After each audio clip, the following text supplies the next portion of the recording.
13장 강해를 여러분과 제가 함께 나누도록 하겠습니다. 하나님께서 우리에게 주시는 말씀은 신명기 13장 18절 말씀 함께 합독하겠습니다. 내가 만일 내 하나님 여호와의 말씀을 듣고 오늘 내가 내게 명하는 그 모든 명령을 지켜 내 하나님 여호와의 목전에서 정직하게 행하면 이와 같이 되리라. 아멘. 여기 내가 만일 내 하나님 여호와의 말씀을 듣고 오늘 내가 내게 명하는 그 모든 명령을 지켜 행하면 이 문장은 신명기에서 서에서 반복되는, 그러니까 우리가 하나님의 축복을 받는 중요한 조건 가운데 하나입니다. 다시 한번 신명기 13장 18절 말씀 함께 읽겠습니다. 내가 만일 내 하나님 여호와의 말씀을 듣고 오늘 내가 내게 명하는 그 모든 명령을 지켜 내 하나님 여호와의 목전에서 정직하게 행하면 이같이 되리라. 아멘. 이같이 되리라. 형통하게 되리라. 그 말씀입니다. 오늘은 신명기 13장 유혹이라는 주제를 가지고 13장 말씀을 함께 나누도록 하겠습니다. 오늘도 많은 은혜를 받으시기를 바랍니다. 신명기서는 모세의 세 설교로서 구성되어져 있습니다. 첫 번째 설교는 1장 6절부터 4장 43절까지의 내용입니다. 오늘 13장의 내용은 모세의 두 번째 설교 가운데 두 번째 설교를 5부분으로 나눌 수가 있습니다. 첫 번째는 여호와를 섬기는 법, 두 번째는 음식에 관한 법, 세 번째는 11조와 안식년, 절기에 관한 법, 네 번째는 지도자들에 관한 법, 다섯 번째는 사회생활에 관한 법 중에서 첫 번째입니다. 여호와를 섬기는 법, 마지막 주제가 되는 여호와를 섬기는 법의 결론이 되는 말씀이 13장의 말씀이다 라고 생각을 하시면 됩니다. 그래서 이렇게 생각하세요. 하나님을 올바로 섬기는 법의 결정체가 13장이다 라고 여러분 보시면 될 것입니다. 유혹이라는 주제를 함께 다룹니다. 미국 오클라호마 에이다의 제일 침례 교회에서 열린 부흥회 때 한 시각장애인 복음 가수가 들려준 간증의 한 토막입니다. 제가 10살 때 아버지가 나를 사냥터에 데리고 가셨어요. 그날은 주일이었어요. 어머니는 우리에게 사냥터에 가서는 안 되고 주일 예배를 드릴 것을 권유했습니다. 아버지는 주일 한번 어긴다고 그리 걱정할 것은 없어 라고 말하면서 나를 예뻐하시면서 나를 사냥터에 데리고 가셨습니다. 우리는 사냥터에서 토끼 한 마리를 발견했지요. 아버지는 저를 남겨두고 급히 토끼를 뒤쫓았습니다. 그리고 나무 사이에서 어른거리는 한 물체를 발견하고 총의 방아쇠를 당겼어요. 제 머리카락을 토끼의 꼬리로 착각한 것입니다. 그날부터 저는 시력을 잃었습니다. 그러나 우리 가족은 이 일로 모두 구원을 받았어요. 제 눈을 잃고 그 대신 구원을 받았으니 얼마나 감사한 일입니까? 사탄은 항상 딱 한 번인데 뭘 이라는 말로 사람을 유혹합니다. 지혜로운 사람은 그 실수를 통해서 자신을 돌아보고 삶의 지혜를 얻지만 딱 한 번인데요. 그것이 그 가정에 큰 불행과 행복을 함께 가져올 수 있다는 사실을 알아야만 됩니다. 사탄은 항상 여러분과 저를 유혹합니다. 딱 한 번인데 뭘 그렇게 유혹하면서 여러분과 제가 어려움 가운데 빠질 수 있도록 만든다라는 것을 기억할 수 있기를 바랍니다. 유대인들이 즐겨 읽는 탈무드라는 책에 사람을 평가하는 세 가지 기준이 나옵니다. 첫 번째가 카이소, 돈입니다. 돈 주머니입니다. 두 번째는 고소, 술잔입니다. 술입니다. 세 번째는 가소, 분노, 노여움입니다. 이 세 가지, 돈과 술과 나의 성격, 노여움, 이 세 가지가 사람의 인격을 측정해 볼 수 있는 가장 좋은 방법이라 그렇게 탈무드에 이야기하고 있습니다. 그 사람의 인격을 측정해 볼 수 있는 가장 좋은 방법 중 하나는 돈을 줘보면 알 수 있다는 것입니다. 그가 그 돈을 어떻게 쓰고 처리하는 것을 보고 그 사람을 알 수 있다라는 말인 게지요. 그만큼 사람들은 돈을 좋아하고 돈을 사랑하고 돈의 유혹이 되어서 돈을 우상으로 만든다라는 의미입니다. 다음으로는 돈에 못지않게 사람을 흔드는 게 있는데 그것이 술입니다. 사람들이 술에 좌우되어서 숱한 일들이 생기고 망치는 사람들이 많습니다. 그래서 우리나라 속담에도 그런 말이 있지 않습니까? 처음에는 사람이 술을 마시다가 후에는 술이 술을 마시고 나중에는 술이 사람을 마신다라는 말이 있습니다. 지금 현재 유명한 탤런트들, 그런 탤런트들이 참 그들 스스로가 하였던 일 가운데 가장 잘못한 일은 술을 좋아했기 때문에 그 술 때문에 망하고 있는 엄청나게 많은 사람들을 볼 수 있습니다. 세 번째 탈무드에서는 사람에게 망신을 부리는 세 번째 함정이 있는데 가소, 노여움이다. 분노가 어떤 경우에 쓰느냐를 보면 그 사람을 알 수 있다라는 것입니다. 짜증이 날 때 짜증 날 수 있는 상황, 그런 상황과 여건이 그렇게 심할 때 느긋한 마음이 필요하고 느긋한 마음을 가지고 있는 사람은 우리 스스로를 유혹에서 이길 수 있지만 분노, 그 감정에 빠지는 사람은 사단에 의해서 유혹되고 우리에게 망신을 부르는 함정이다, 그렇게 말을 하고 있습니다.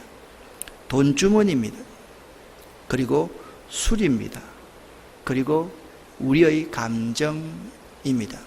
여러분은 어떻습니까? 사람이 있잖아요. 이 감정을 지배하지 못하면 특별히 아무리 주여하고 아무리 예수를 잘 믿어도 미워하는 마음, 증오하는 마음, 그리고 그 마음 속에 상처 때문에 예수님의 그 뜻인 사랑하는 삶을 살 수 없음을 알 수가 있습니다. 여러분을 망신시키는 돈, 술, 그리고 여러분의 분노한 감정들, 이 감정들을 잘 생각해 볼 수 있기를 바랍니다.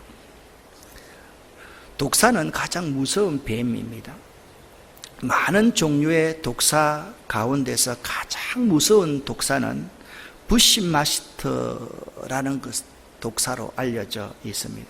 이 부시마스터는 열대우림의 깊은 정글에 사는 놈인데 이놈은 잔인하기 짝이 없습니다. 이놈의 독에 접촉되면 10분 내로 어떤 생명이든지 다 죽는다고 합니다. 그런데 부시마스터는 아름답기까지 합니다. 숲속에서 사람들이 이놈을 보면 가까이 하고 싶은 충동이 날 정도라고 합니다. 사단이 그런 것입니다.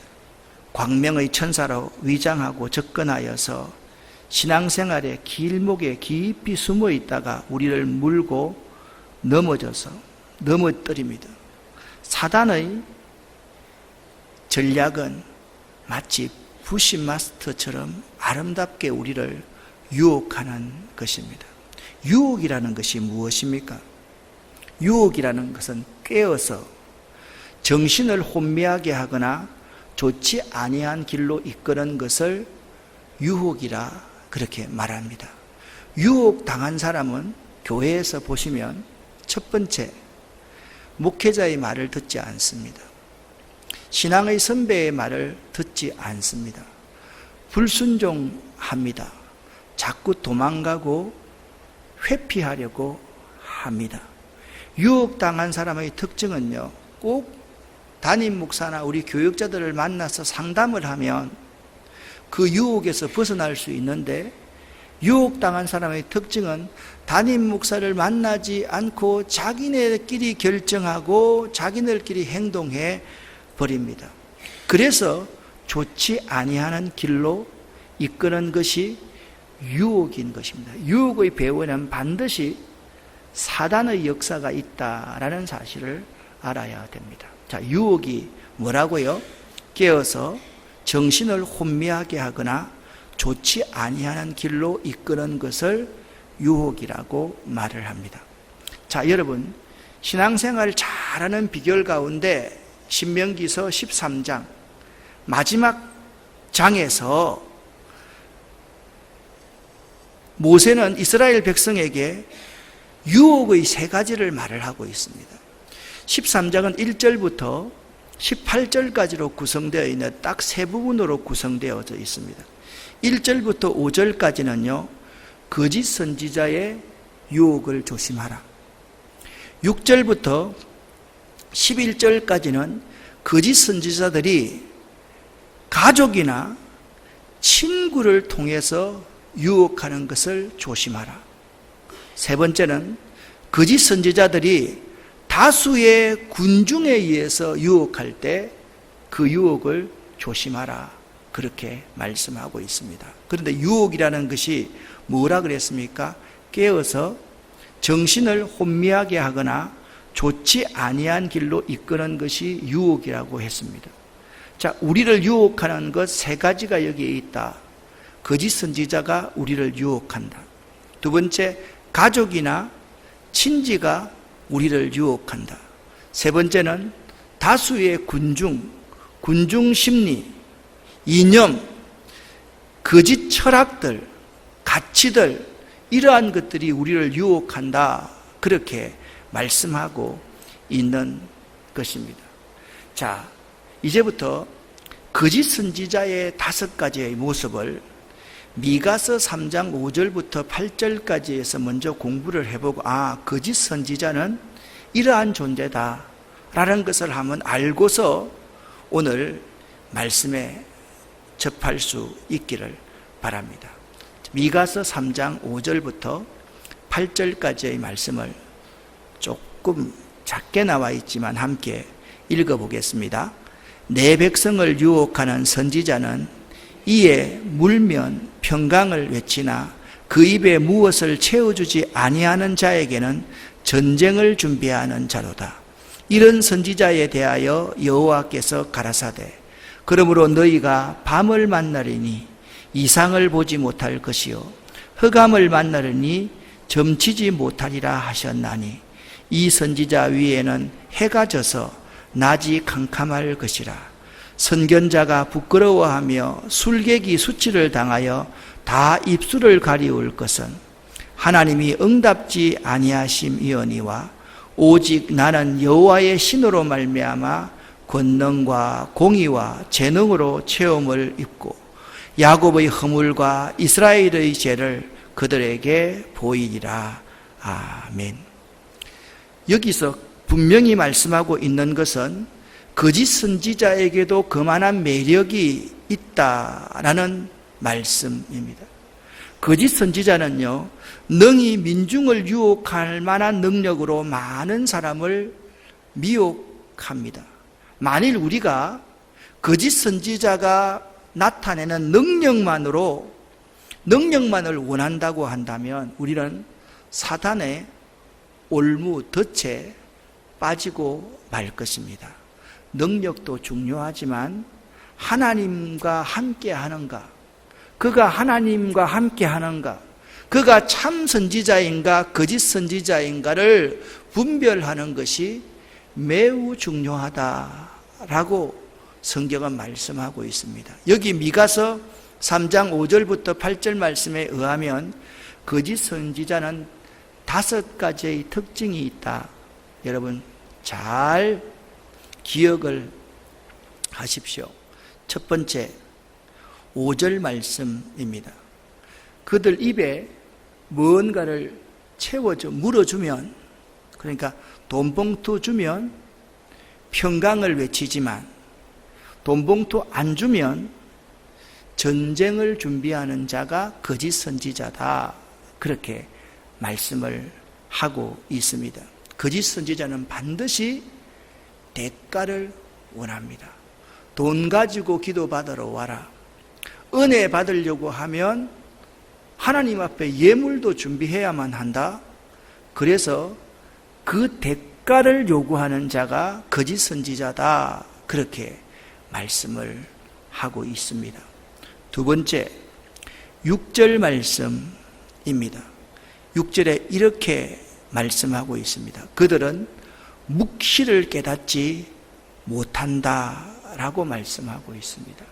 참 선지자와 거짓 선지자의 특징은, 참 선지자는 말씀을 깨닫는 자가 참 선지자입니다. 거짓 선지자는 이 하나님의 말씀을 기초해서 말하지 않고 자기 마음속에 일어나는 생각을 가지고 말을 해버리는 사람이 거짓 선지자입니다. 거짓 선지자의 말이 굉장히 매혹적인 것 같지만 참 선지자는 하나님 말씀을 깨닫고 그 깨달은 말씀을 전하는 사람이 참 선지자이다, 그렇게 말씀하고 있는 것입니다. 7절 말씀에 보면 세 번째 특징이 있습니다. 그들에게는 하나님의 응답이 없습니다. 그러게 하나님이 응답지 아니하심이거니와, 그렇게 말씀하고 있습니다. 참 선지자와 거짓 선지자를 보면요, 거짓 선지자는 처음에는 굉장히 화려합니다. 그래서 그 화려한 것에 넘어갑니다. 그런데 참 선지자와 거짓 선지자의 차이는 오랫동안 지켜봐야만 합니다. 오랫동안 지켜보면 참 선지자는 좋은 열매, 좋은 결과가 나타납니다. 그런데 거짓 선지자는 가정을 깨트리고 관계를 깨트리고 다른 사람의 좋은 공동체를 시끄럽게 한다라는 사실을 여러분 알아야만 합니다. 그래서 이단이라는 것은 다를 이자 끝단자입니다. 끝이 다른 것이 이단입니다. 처음에는 잘 분별하지 못합니다. 끝이 한쪽은 천국이지만 한쪽엔 지옥이고, 끝이 한쪽은 공동체의 사랑과 화합이지만 한쪽은 원수가 되고 배척하고 서로 싸우게 하는 존재가 거짓 선지자이다, 그렇게 말씀하고 있습니다. 네 번째입니다. 8절 말씀입니다. 그들은 여호와의 영으로 말미암지 않고 다른 영으로 말합니다. 다른 영을 받은 사람입니다. 그래서 하나님의 신에 감동한 사람이 아니다라는 것을 알아야 됩니다. 여러분, 악신도 있습니다. 악한 영도 임한다고요. 귀신도 임한다고요. 귀신도 능력을 행하고요. 귀신도 여러분의 마음을 꿰뚫어 볼 수 있습니다. 그런데 하나님의 영의 특징은 인격적입니다.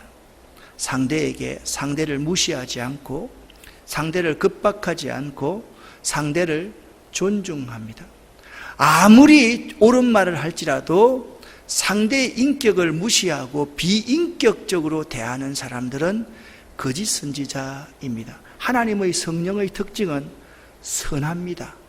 선한 역사로 항상 나타나는 것이 하나님의 성령의 특징이다라는 점을 알아야 됩니다.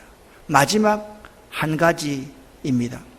그들은 사람들의 죄와 허물이 있으면 그 죄와 허물을 지적하고 그 죄와 허물에서 돌이키도록 해주는 사람은 참 선지자입니다.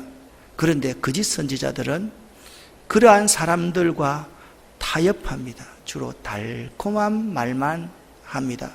여러분, 사탕을 계속 먹으면 처음엔 달지만 나중에 치아가 다 상해서 음식을 먹지 못하게 만드는 것처럼 항상 사랑도 외쳐야 되지만 공의로움, 이 두 가지가 함께 있어야만 됩니다. 참 선지자는요, 사랑도 있지만 때로는 채찍도 있다라는 사실을 알아야만 합니다. 오늘날 우리 교회의 강단에서 참 안타까운 것은 진리, 정의, 올바른 것을 지적하면 교인들이 그 진리, 정의, 올바른 것에 대해서 불순종하고 대듭니다. 그래서 목회자들이 비겁해질 수밖에 없습니다. 왜냐하면 교회가 시끄럽기 때문에. 그런데 그렇지 않다라는 점을 여러분 알아야만 됩니다. 오늘 1절 말씀을 보면 이렇게 말씀하고 있습니다. 선지자와 꿈꾸는 자라고 말씀을 하고 있는데, 여기 선지자는 거짓 선지자와 꿈을 통해서 말하는 이 거짓 선지자를 가리킨다라는 것을 알아야만 됩니다. 13장 1절부터 5절까지의 말씀을 여러분과 제가 함께 읽으면서 이 성경 말씀을 통해서 거짓 선지자가 우리를 어떻게 유혹해 오는지를 한번 생각해 보겠습니다. 먼저 1절 말씀을 읽습니다. 너희 중에 선지자나 꿈꾸는 자가 일어나서 이적과 기사를 내게 보이고 그가 내게 말한 그 이적과 기사가 이루어지고 너희가 알지 못하던 다른 신들을 우리가 따라 섬기자고 말할지라도 그만. 여기 너희 중에 어떤 자가 일어나는가 하면 거짓 선지자가 일어난다는 거예요. 그런데 거짓 선지자의 특징은 뭐냐면 이적과 기사를 너희 중에 보인다는 거예요. 그런데 이적과 기사를 보이면 사람들은 여기에 혹해서 다 넘어가 버린다. 여러분, 우리 하나님의 교회에 이런 일들이 참 많습니다. 내가 묻습니다. 이적과 기사가 중요합니까? 중요하지 않습니까? 중요합니다. 매우 중요합니다. 그런데 이적과 기사는 무엇 때문에 있습니까? 하나님을 잘 섬기기 위해서 이적과 기사가 있습니다.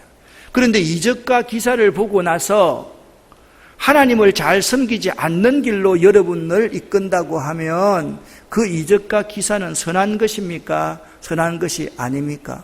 선한 것이 아닙니다.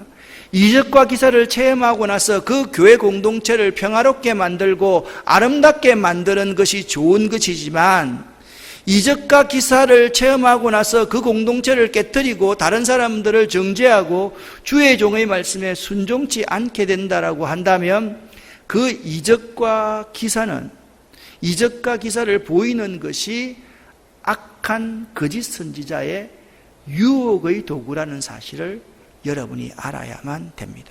여기 이렇게 말합니다. 2절 하반절입니다. 너희가 알지 못하던 다른 신들을 우리가 따라 섬기자고 말한다는 거예요. 거짓 선지자는 반드시 내가 꿈에 보았는데 내가 이적과 기사를 통해서 다른 종교를, 다른 신을 섬기자고 할지라도 3절 말씀, 4절 말씀 함께 읽습니다. 너는 그 선지자나 꿈꾸는 자의 말을 충종하지 말라.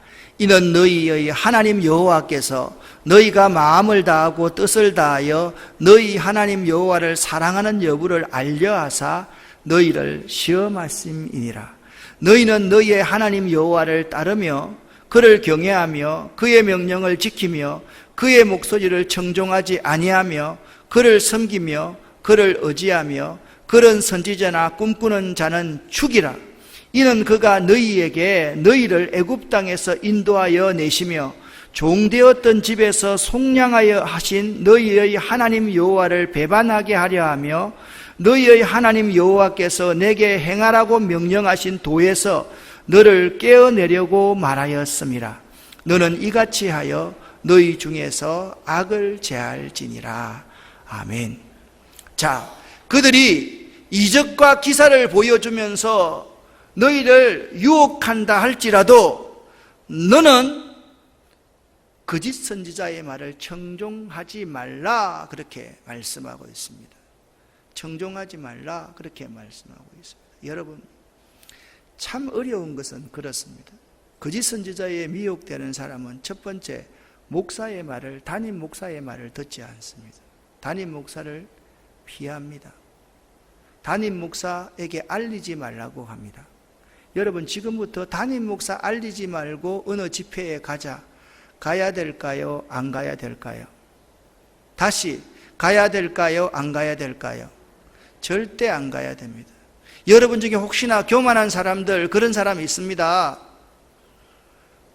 내가 은혜 받으려고 가는데 내가 이 정도 분별하지 못할까? 그런 사람 많이 있습니다. 여러분, 한번 생각해 보십시오. 기도원 갔다 와서 악신이 들린 사람들이 더 많습니다. 기도받고 나서 악한 행위를 하는 사람이 훨씬 더 많습니다. 하나님이 이 아름다운 교회에 왜 전규택 목사를 담임으로 세웠을까요?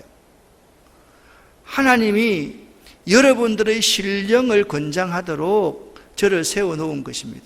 제 말을 안 듣는 것은 그런 면에서 하나님의 말씀을 듣지 않는 것과 똑같다라는 사실을 알아야 됩니다. 혹시나 이 가운데 교만한 자들이 있으면 오늘 이 시간 회개할 수 있기를 바랍니다. 목사님한테 말씀드리지도 않고 목사님한테 말하지도 않고 함부로 다른 사람한테 가서 머리 디밀고 기도받는, 죄송합니다, 이런 표현에 인간들이 우리 가운데도 있습니다. 옛날부터 안다고 해서. 그러면 왜 등록합니까? 그렇게 등록하면 안 되지요.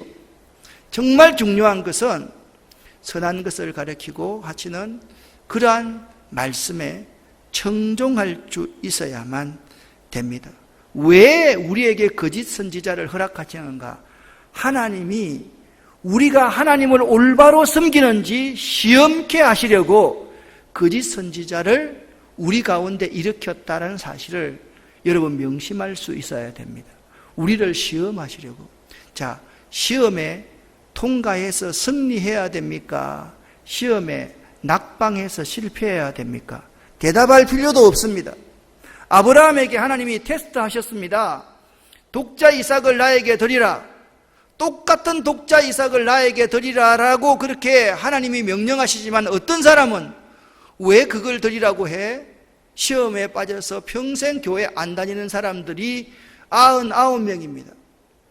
독자 이삭을 드리라고 했을 때 불가능한 일이라고 생각해도 그걸 드리는 사람은 100 가운데 한두 사람밖에 없습니다. 중요한 것은 하나님이 시험하실 때 그 시험에 통과해서 승리해야 된다는 사실입니다. 우리가 하나님을 사랑하되 어떻게 사랑해야 됩니까? 목숨 바쳐 사랑해야 됩니다. 이웃을 사랑하되 어떻게 사랑해야 됩니까? 목숨 바쳐 사랑해야만 합니다. 이것이 율법과 선지자의 강령이라는 사실을 알아야만 됩니다. 우리는 그의 목소리를 청종하며 그를 섬기며 하나님을 의지해야만 합니다. 우리는 주의 종의 목소리, 설교를 청종하고 그를 잘 순종하고 그분의 말씀 의지하면서 살아갈 수 있어야 됩니다. 오늘 성경에 이렇게 분명하게 말씀하고 있습니다. 그런 선지자나 꿈꾸는 자는 뭐 하라고요? 뭐 하라고요? 죽이라 라고 말씀하고 있습니다. 그리고 이렇게 말합니다. 너는 이같이 하여 너희 중에서 악을 제할지니라, 그렇게 말씀하고 있습니다. 첫 번째, 거짓 선지자, 꿈꾸는 자는 죽이라.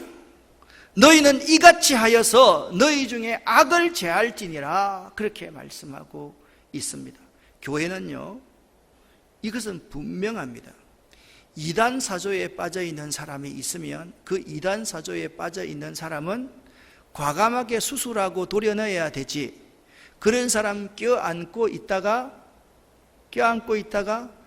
교회가 병들어서 죽게 된다라는 사실을 알아야만 합니다. 여러분, 앞으로 만약 제가 이 교회에 담임 목사를 하고 있는 동안에 제가 아무 말하고 딱 도려내는 사람은 목사님이 어떤 의도가 있어서 도려내셨구나, 그걸 여러분이 알고 신뢰해야지, 왜 그랬지? 왜 저렇게 비인격적으로 대하지? 이런 생각 하지 마시고 잘 청종하고 따를 수 있기를 부탁드립니다. 지금 우리 교회도 이단이 들어와 있지 않은 것 같습니까? 저는 그렇지 않다라고 생각을 합니다.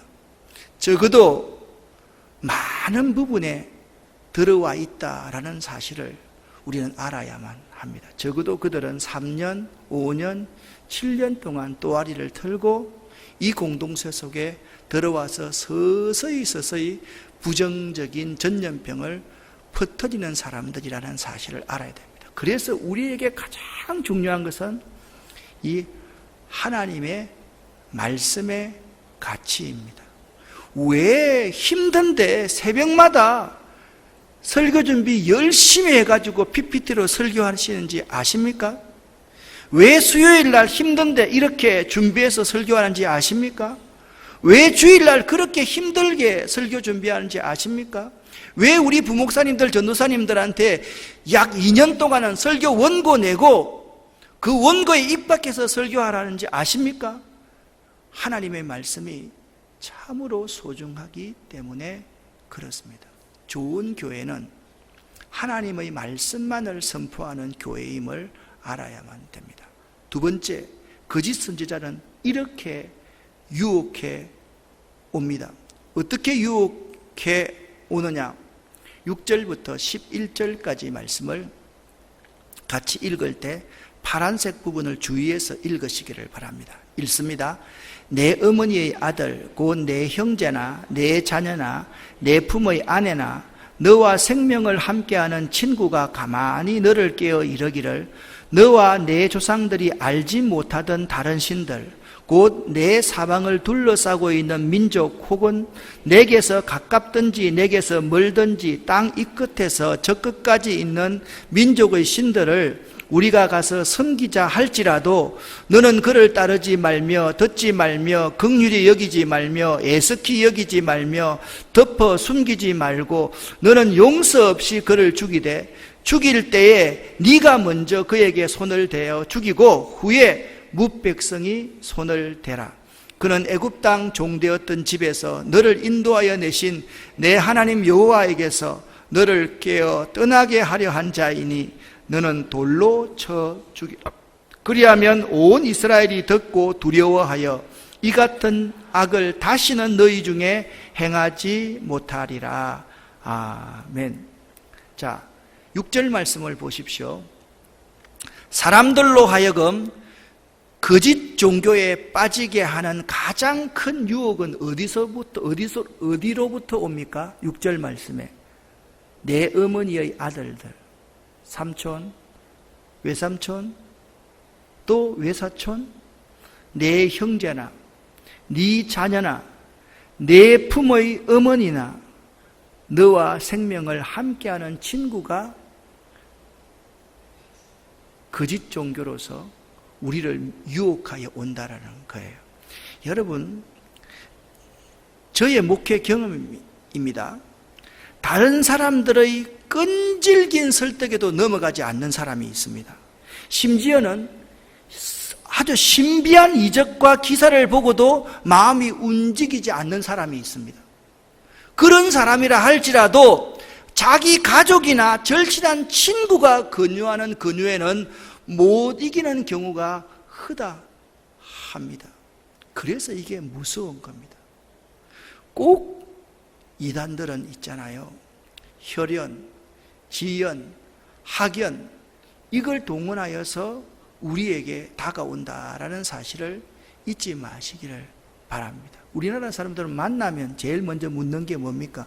나이가 몇이고, 두 번째, 고향이 어디고, 어느 학교 나왔나? 이렇게 물어보고 조금만 연관이 있으면 자꾸 줄을 서로 댑니다. 그렇게 그 정보를 알면 그런 사람들 계속 끌어와서 우리를 어두움의 세력 가운데 가두어 버리는, 덫 가운데 덫을 쳐서 우리를 죽이는 사람이 누구냐? 네 형제나 네 자녀나 내 품의 어머니나 너와 생명을 함께하는 친구들이 그렇게 할 때 우리가 미혹된다는. 여러분 손 한번 들어보세요. 아니 그냥 손 안 들어도 되는데 마음의 손을 한번 들어보세요. 이런 내 가족들이 미혹하면 안 넘어갈 사람 있어요?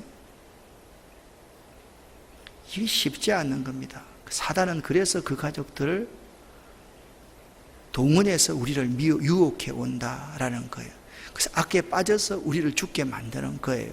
그런데 섬기자 할지라도 8절 말씀을 보십시오. 잘 보십시오. 너는 그를 먼저 뭐요? 따르지 말며, 두 번째 뭐요? 그 소리를 듣지 말며, 세 번째 긍휼히 여기지도 말며, 네 번째 애석히 여기지도 말며, 다섯 번째 덮어서 자꾸 숨기려 합니다. 덮어 숨기려 하지도 말고 용서 없이 그를 죽이되, 죽일 때에 네가 먼저 죽이라는 거예요. 그리고 다른 사람들이 그를 그 공동체에서 추방하도록 만들어라, 그렇게 말씀하고 있습니다. 그들은 어떤 존재입니까? 우리를 구원하신 하나님, 삼위일체 하나님, 우리를 구원하기 위해서 십자가에서 우리를 위해서 대속의 죽음을 죽으신 그 예수 그리스도, 우리를 깨어서 그 예수 그리스도의 사랑과 은혜에 떠나게 하여서 우리 생명을 죽이는 자들이기 때문에 그들을 도려내고 그들을 돌로 쳐서 죽이라, 그렇게 말씀하고 있습니다. 그러한 단호함이 있어야지 온 이스라엘이 듣고 두려워하여서 이 같은 악을 다시는 너희 중에 행하지 못하도록 딱 샘플을 보이라, 그렇게 말씀하고 있는 것입니다. 사랑하는 여러분, 가장 친한 가족이나 친구가 거짓 종교에 대한 유혹을 할 때 넘어가지 않는 신앙인이 진정한 신앙인입니다. 진정한 신앙인 되시기를 예수 이름으로 간절히 축원합니다. 진정한 신앙인이 되어야만 해요.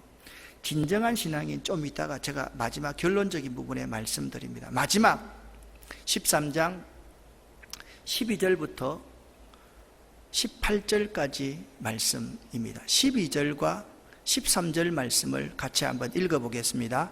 내 하나님 여호와께서 내게 주어 거주하게 하시는 한 성읍에 대하여 내게 소문이 들리기를 너희 가운데 어떤 불량배가 일어나서 그 성읍 주민을 유혹하여 이르기를 너희가 알지 못하던 다른 신들을 우리가 섬기자 한다 하거든. 여러분, 이 세 번째 유혹은 뭐냐 하면, 거짓 종교의 유혹은 어느 형태로 오는가? 12절 13절 말씀을 보면 다수의 군중에 의한 유혹으로 온다라는 거예요. 군중심리, 대중심리, 시대 조류, 유행, 이념을 가지고 우리에게 다가온다라는 거예요. 그러면요, 사람들이 다 넘어갑니다. 오늘날 우리 한국 사회는 극심한 우상 숭배에 빠져 있습니다. 여러분에게 묻습니다. 하나님이 중요합니까? 정치 지도자가 중요합니까? 여러분, 하나님을 위해서 피켓 들고 한번 나가가지고 예수 천당 한 번이라도 외쳐봤습니까? 예수 그리스도의 십자가와 부활을 위해서 피켓 들고 촛불 들고 한번 나가봤습니까? 그런 것은 부끄러운 일이라고 하면서 자나 우나 똑같은 사람들입니다. 똑같은 사람들입니다. 자기 진영에서 상대를 공격하고 우파나 작하나 똑같습니다. 여기에 전부 다 예수 믿는 사람들이 있고 이게 카톡에 보면 언제 모이라 참 정말 한심한 짓거리를 하고 있습니다. 이게 우리 민족입니다. 좌파만 그런 게 아닙니다. 우파도 더 그렇습니다. 우리가 이런 상황에 빠져 있다는 거예요. 진짜 우리들이 하나님께서 이 나라에 무엇을 원하는가 금식하며 기도하는 사람들이 얼마나 있는지 생각해 볼 수 있어야 됩니다. 사랑하는 여러분, 우리 성도의 행동 표준은 언제나 하나님의 말씀에 있으므로 하나님의 말씀의 편에 서야지 다수의 입장에서 서면 안 됩니다. 그걸 여러분 명심할 수 있기를 예수 이름으로 간절히 축원합니다. 다시 한번 읽어보겠습니다. 성도의 행동 표준은 언제나 하나님의 말씀에 있으므로 하나님의 말씀의 편에 서야지 다수의 입장에 서면 안 됩니다. 아멘. 그런데 여기서 참 중요한 것은 지도자들이 하나님의 말씀을 사소롭게 해석하는 지도자들이 있다라는 것입니다. 이런 것을 매우 주의해야 됩니다. 제가 이름은 다 말하지 않겠습니다. 전광하는 모 목사가 하는 그런 식의 그건 틀렸습니다. 그렇게 하는 건 아닙니다. 그리고 지금 사람들이 좌쪽에 있는 사람이 자꾸 이념을 종교처럼 만들려는 거 그것도 틀렸습니다. 우리가 하나님 편에 서 있는지 그걸 여러분들이 분명히 알아야만 되는 것입니다. 잘못된 것은 잘못된 것입니다. 옳은 것은 옳은 것입니다.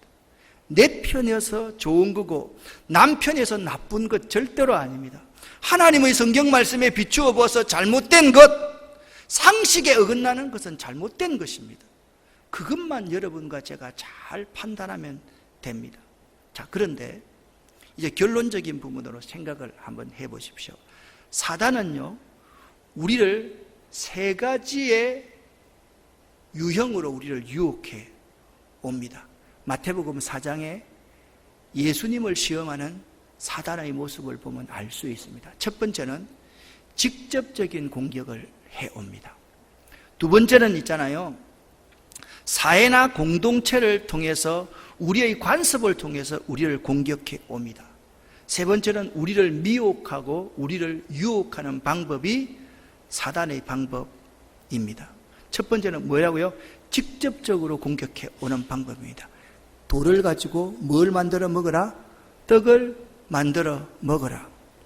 자, 하나님이 살아계시니까 네가 저 위에서 뛰어내려도 죽지 않게 자살을 해도 받쳐줄 거 아니냐? 한번 뛰어내려 봐라. 딱 한 번만 나한테 절하면 천하만국의 영광을 다 줄게. 직접적인 공격입니다. 직접적인 공격을 할 때 예수님께서는 어떻게 이겼습니까? 하나님의 말씀으로 이겼습니다. 사단이 직접적으로 공격해 올 때는 어떻게 이긴다고요? 하나님의 말씀으로 이긴다는 거예요. 사단아 물러가라. 사람이 떡으로만 살 것이 아니요 하나님의 입으로 나오는 말씀으로 살 것이니라. 주 하나님께만 경배하라고 하였느니라. 그렇게 신명기서의 말씀으로 이겼습니다. 그래서 말씀이 중요합니다. 두 번째, 사단이 항상 간접적인 이 사회나 공동체를 통해서 일반적인 관습을 통해서 우리에게 유혹해 공격해 옵니다. 이것은요, 평소에 경건한 삶을 통해서 이겨야 됩니다. 평소에 기도하고 평소에 예배 잘 드리고 평소에 순종하고 평소에 주의 종과 좋은 관계를 갖고 있으면 이길 수밖에 없습니다. 평소에 경건한 삶이 이 사회와 이 공동체의 간섭들이 우리를 미혹해 올 때 이길 수 있는 방법입니다. 세 번째, 유혹은 무조건 피해야지. 나는 괜찮겠거니 하면 100% 다 집니다. 유혹은 무조건 어떻게 하라고요? 피해야만 됩니다. 술 먹는 장소 안 가야 됩니다. 그런 장소 피해야만 됩니다. 돈을 사랑하며 일만하게 뿌리라고 하면 돈, 그게 우리의 모든 것을 다 걸지 말아야만 합니다. 분노가 우리에게 문제라고 하면 우리의 성격 이 자체를 정말 온유하게 겸손한 예수 그리스도의 모습으로 닮아가야만 하는 것입니다. 여러분, 사탄의 직접적인 공격은 어떻게 이긴다고요? 말씀으로 이긴다. 따라하시죠. 말씀으로 이긴다. 말씀이 중요합니다. 여러분, 말씀을 암송해야 되는 거예요. 여러분, 말씀을 보세요. 잘 듣고, 그 다음에 어떻게 해요? 말씀을 잘 읽고, 말씀을 잘 연구하고, 말씀을 잘 암송하고, 말씀을 잘 묵상해야 됩니다. 다시 말씀을 잘 뭐요? 듣고, 두 번째 읽고, 세 번째 연구하고, 네 번째 암송하고, 다섯 번째 묵상해야 됩니다. 여러분, 이거 네 가지가 있어도 있잖아요. 이 묵상이 없으면 이 하나님 말씀을 이렇게 질 수 없습니다. 이게 없으면 하나님 말씀이 떨어집니다. 그래서 묵상이 참 중요합니다. 여러분, 하나님의 교회 성도들에게 가장 중요한 것이 첫 번째도 말씀이고, 두 번째도 말씀이고, 마지막도 말씀입니다. 이 말씀의 권위가 있는 교회, 이 교회가 살아있는 하나님의 교회입니다. 믿으시기를 예수 이름으로 간절히 축원합니다. 말씀 여러분 암송하십시오. 제가 오늘 있잖아요, 좋은 경험을 하나 했습니다. 예수 제자학교를 하고 나서 내 오른손에 핸드폰을 들고 핸드폰이 없는 거야. 아무리 찾아도 핸드폰이 없는 거야. 다시 내 방에 올라가서 핸드폰을 한참 찾다가 보니까 핸드폰이 내 손에 있더라고요. 이야, 참 신비한 경험을 했습니다. 그런데 있잖아요, 핸드폰 잠깐 잊어버려도 하나님 말씀 309절 정도는 암송하고 있어야 됩니다. 그래야지 사탄의 직접적인 공격에 우리가 강할 수가 있습니다. 강할 수가 있습니다. 특히 신명기서의 말씀을 가지고 예수님은 시험을 다 이겼습니다. 3번 시험을 다 신명기서의 말씀을 가지고 다 이겼다니까요. 그리고 평소에 신앙생활이 중요합니다. 평소에 대수롭지 않게 신앙생활하고 다음에 잘 믿은, 여러분, 이 세상의 풍조에 무너져 버리고 맙니다. 그리고 여러분 가운데 아무리 대단한 사람이라 할지라도 유혹은 피하지 않으면 패배한다. 꼭 명심할 수 있기를 간절히 바랍니다. 말씀의 결론입니다. 18절 말씀입니다.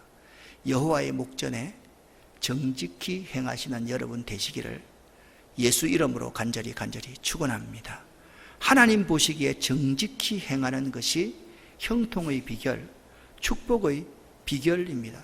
그러기에 여러분의 평생에 할 일이 있습니다. 지난 시간 12장 마지막 부분에 이런 말씀을 드렸습니다. 하나님을 올바로 섬기는 법. 첫 번째 뭐라고요? 우상을 파괴하라. 두 번째, 너는 여호와께서 택하실 그곳에서 번제를 드리고 또 내가 내게 명령하는 모든 것을 거기서 행할지니라. 택하신 그 회막에서 번제를 드리고 교회 중심의 생활을 하라. 그런 말씀입니다. 세 번째, 어떤 생명이든 그 생명을 존중하라. 피채 먹지 말아라. 네 번째, 너는 삼가 내 땅에 거주하는 동안에 레위인을 저버리지 말아라. 주의 종을 저버리지 말아야만 된다. 주의 일을 열심히 하는 사람들을 저버리지 말아야 된다. 마지막 다섯 번째, 우상 숭배자들의 풍습을 본받지 말아야 한다. 사랑하는 여러분, 올바른 신앙생활 할 수 있는 여러분 되시기를 예수 이름으로 간절히 축원합니다. 거짓 선지자들을 분별하십시오. 거짓 선지자들이 여러분의 가족, 친지, 친구를 통해서 여러분에게 도전해오고, 거짓 선지자들이 공동체나 세상의 풍습이나 그런 걸 통해서 우리에게 다가와서 우리를 무너뜨린다. 이 점 꼭 명심할 수 있기를 예수 이름으로 간절히 축원합니다. 기도하겠습니다. 주여 믿습니다. 3번 부르짖고 기도하고 돌아가겠습니다.